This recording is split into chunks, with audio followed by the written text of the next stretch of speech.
I'm gonna show you how to enable volume display on charts in Trading 212. So to get started, you have to open your any browser or application, then type in your trading212.com, and then from there you just have to sign into your account. And once you're in your account, you just now have to pick any of these currency right here or forex, or you can just use stocks. So for me, I'm just gonna go for forex, and then I'm gonna go with euro to USD. And then from there, once you selected a currency, you have to click on the icon right here in the bottom right, which is this one, and then from here you will now view on the charts.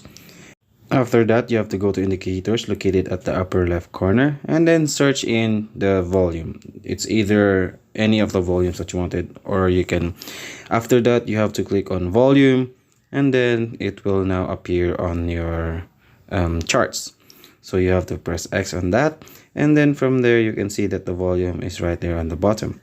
You can add more volumes, or you can hide this one, or unhide or remove this one. And you can also add another volume, by clicking another this and indicators, and then search for any other volumes that you wanted on your chart. So I'm gonna add again volume oscillator, and it's now on your chart. So that's how to enable volume display on charts in Trading 212.